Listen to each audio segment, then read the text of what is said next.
Shalom, shalom. First and foremost, I'd like to say, Call Halal Yahweh, Bashim Mashiach Yahshai.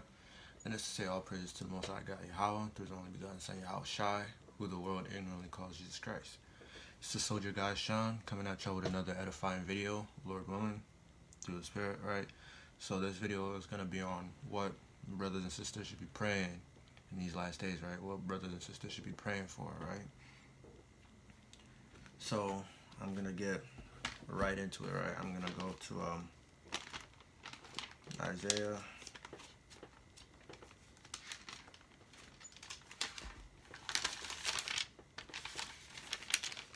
right?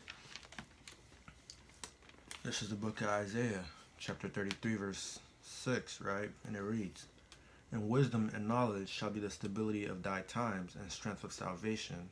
The fear of the Lord is his treasure," right?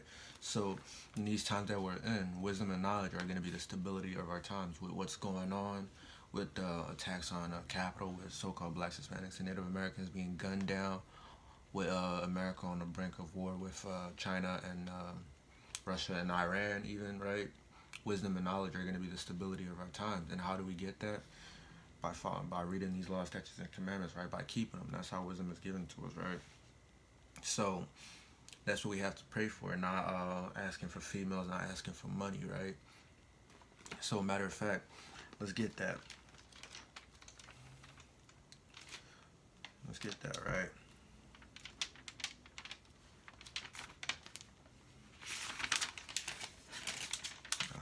This is the book of 1 Kings, chapter 3, verse 11. And God said unto me, and God said unto him, because thou hast asked this thing, and hast not asked for thyself long life, neither hast thou asked riches for thyself, nor hast asked the life of thine enemy, but hast asked thyself for understanding to discern judgment, right?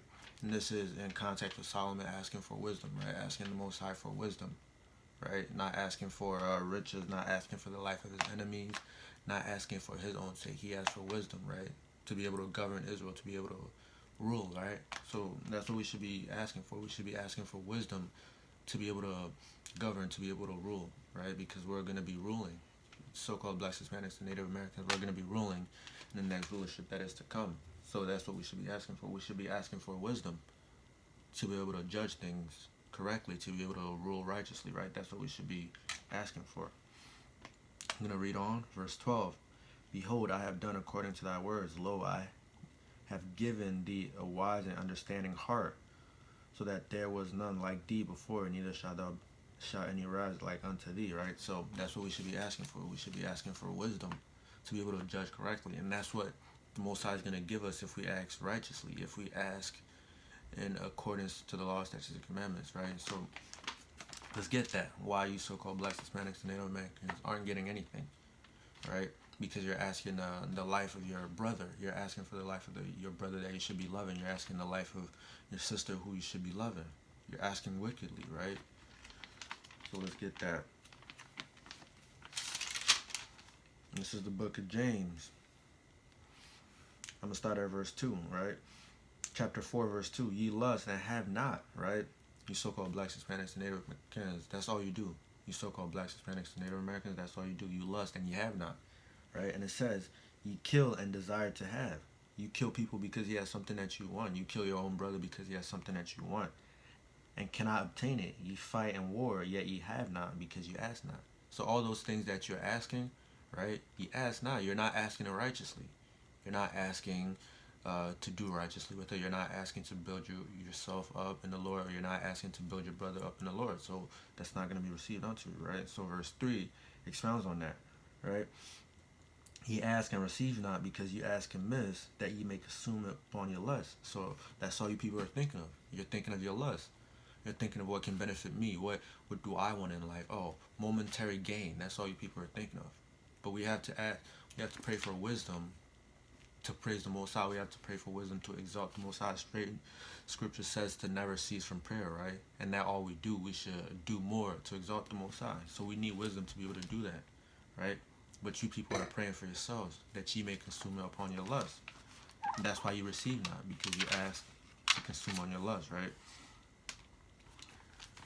I'm going to get another preset really quick.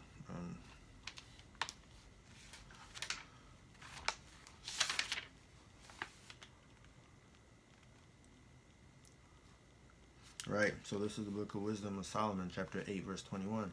Nevertheless, when I perceived that I could not otherwise obtain her, the her in this context is talking about wisdom, right? Except God gave her me, and that was appointed of wisdom, able to know whose gift she was. I prayed unto the Lord and besought him with my whole heart, I said, right? So that's what we should be doing. We should be praying to the Most High and besought and seek wisdom with all our heart, right? But you people don't want that. You people want to do drugs. You people want to have sex with your brother's wife. You people want to do all sorts of wickedness. And you people ask the Most High to indulge you in your wickedness as if he's going to be the author of wickedness. That's not the case, right? So whatever you're asking for, if you're not asking the Most High in righteousness, you're not going to receive it, right? So that's what we should be praying for. We should be praying for wisdom to be able to seek the Most High. We shouldn't be praying to consume on all lust. We should be praying for wisdom righteously, right? So I'm going to get another precept in Proverbs really quick.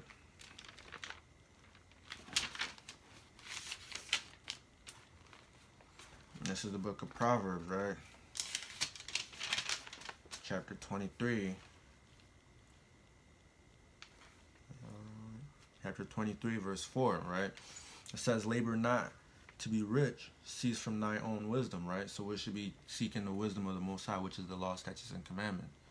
So we're not supposed to be laboring to be rich, meaning we're not supposed to be laboring for riches that can be corrupted, right? We're not supposed to be laboring for corruptible riches where thieves can break in and steal and mouth off corrupt, right? Roughly paraphrasing Yahushua, right? That's what he said. We're not supposed to be laboring for riches because they're corruptible. When we do those things, that's our own wisdom. When we seek riches and things of that sort, or carnal riches and things of that sort, right? That's not going to benefit us at all, right?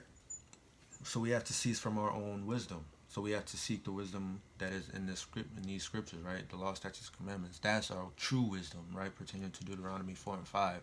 That's what we have to seek. That's what's going to benefit us in the day of the Lord, right? So I'm going to get Psalms. And you so-called Black Hispanic Americans, wisdom is for you. You're the only people that are even close to being eligible to seek that wisdom, right? You're the only people that can seek out that wisdom. So I implore you guys, I urge you guys to come back to these law, statutes, commandments and seek your wisdom and cease from your own understanding. Because the end of your own understanding is death, right? The end of your own understanding is these nuclear missiles that are heading to America, right? So I implore you to come back to these law, statutes, and commandments and seek the true wisdom, right? So this is Psalms chapter 147, verse 19. He sheweth his word unto Jacob, his statutes, and his commandments unto Israel. So you so-called Blacks, Hispanics, and Native Americans are the only people that the Most High has shewed his statutes and commandments unto. Jacob and Israel, which is synonymous, right? That's the only people that are even on the guest list. That's the only people that are even qualified to be able to receive this wisdom, right? And he said, verse 20, he have not dealt so with any nation. No other nation is on that level of being even qualified to learn these laws, statutes, and commandments, or being even qualified to understand these laws, statutes, and commandments, right? Because he's not dealing with them like that, right? And as for his judgments, they have not known them, praise ye the Lord. And as for the judgments of the Lord, they have not known them. They have not known these laws, statutes, and commandments. So you so-called Blacks, Hispanics, and Native Americans, this is your heritage. That's what you should be praying for. You should be praying to understand your inheritance, right? And that's what we should be praying for, wisdom, right? I'm going to get another precept. This is my favorite precept because it sums up everything so nicely too, right? And it just makes so much sense. Because the so-called Blacks, Hispanics, and Native Americans, they say they're kings. They say they're royalty. Oh, king this, king that. Princess this, princess that, right? So if you really are a princess, if you really are a king, right? This is how you should be behaving, right? This is, I'm going to start at verse 20. This is the book of Wisdom of Solomon, chapter 6, verse 20. Therefore, the desire of wisdom bringeth forth to a kingdom. You have to desire wisdom if you want rulership, right? Bring it to a kingdom. That's how you govern a kingdom. Pertaining to 1 Kings 3 and 11, right? That's what Solomon prayed for. He prayed for wisdom, and the Most High heard him because Solomon asked in righteousness, not for himself, not to consume upon his lust, right? He prayed to be able to govern the people of the Most High, to be able to do them justice, right? And because he did that, the earth was at peace for 40 years in his reign, right? So if your desire, matter of fact, I'm just gonna stop and let the scripture speak for itself, right? This is verse 21. If your delight be then in thrones and scepters, O ye kings of the people, honor wisdom, that ye may reign forevermore, right? As for wisdom, what is she and how she came up, I will tell you, and will not hide mysteries from you. So you just have to ask, right? But we'll seek her out from the beginning of her nativity, to bring the knowledge of her into light, and will not pass over the truth, right? So you have to see, you people have to seek wisdom. It's an active thing. You people have to be in these laws, statutes, and commandments. It's your birthright. It's your heritage, right? Pursuant to Psalms, right? Psalms 147. So so-called blacks, Hispanic Americans have to pray for wisdom. You have to pray for wisdom and righteousness. And you don't praying for slack for my language, but praying for big booty holes isn't gonna profit you nothing. Praying for money, praying for millions of dollars ain't gonna profit you nothing, right? Because at the end of the day, all those things are carnal and fade away quickly, right? So you have to pray in righteousness. You have to pray for wisdom. If your delight then be in thrones and scepters, right? If you want rulership, wisdom is what you're gonna need to get it. A lot of people, a lot of businessmen say, show me how to make money, don't just give me the money, right? If your delight be in thrones and scepters, don't just hand me the throne, show me how to make the throne thrive, right? So that I can rule. That's what essentially the Bible is, right? That's what essentially that precept was saying, right? That's what we need. We need wisdom to be able to govern things, to be able to judge things. And as Israel, right? You so-called blacks, Hispanics, and Native Americans, as Israelites, you are judges, right? So that's what you need. You need wisdom to be able to govern the world, because you're being groomed. Well, a select of us are being groomed. Lord willing, a select of us are being groomed to judge the earth, to be rulers of it. So that's what we need. We need wisdom to be able to judge the earth. So that's what we should be praying for, right? Matter of fact, let's get that in Proverbs.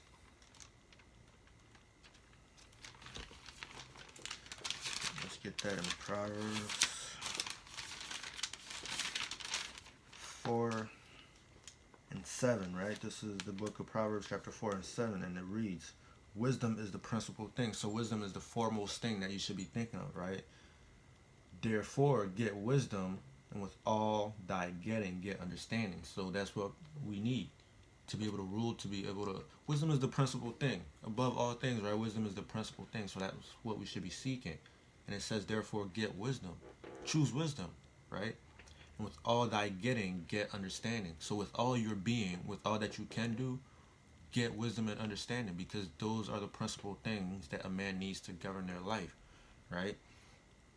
So you so-called blacks, Hispanics, and Native Americans, I implore you to pray for wisdom, to pray for understanding, especially in these times that we're in. It's imperative that you understand what's going on. It's imperative that you know who your enemy is. It's imperative that you know what your duty is, right? So I'm going to close out with this precept. And in Proverbs, because it is imperative that you pray for wisdom, right? And this is how you get it, right? This is how you get wisdom, right? You have to be a certain way. Your mindset has to be a certain type of way for you to get wisdom, right? So this is the book of Proverbs, chapter 11, verse 2. When pride cometh, then cometh shame. But with the lowly is wisdom. With the lowly is wisdom. What does that mean? With the humble is wisdom. Because I remember when I had a mentor, right, back in the world when I was carnal, he said he's looking for people that are coachable, people that are humble, that don't think that they know everything, right? So for you to be able to get wisdom, you have to be lowly, you have to be humble, you have to be willing to learn, because there's always somebody above you. And if you don't admit that, if you're not understanding to that, then you're not going to be able to learn anything. You're going to be too proud to learn everything, and that's going to bring upon you shame, like it says, right? When pride cometh, then cometh shame. When you think you know everything, then you're out there, you're going to be proven wrong, and that's going to be shameful. So just be lowly, listen to those people, listen to everybody around you, get understanding, right? Be humble in spirit, be meek and humble in spirit, and pray for understanding. And if you pray in righteousness, surely it will be added unto you, right? Right? So with that, I hope brothers been edified a little bit. Those were just a few quick precepts and what we should be praying for and what type of mentality we should have when we're praying for this. Don't be stiff or stubborn as a rock when you're praying, like, oh, I know everything. Can't nobody tell me nothing. No, don't be like that, because that's not how you're gonna learn, right? Be humble. Learn from your brothers. Learn from everybody, right? That's how we gain wisdom. That's how we gain understanding. That's how we gain understanding of these scriptures, which is our inheritance, as I said earlier, right? We got to come back to that, especially in these times. So I hope with that videos, brothers and sisters been edified, right? And they get what they should be praying for and the importance of what we should be praying for, right? And with that, I say shalom.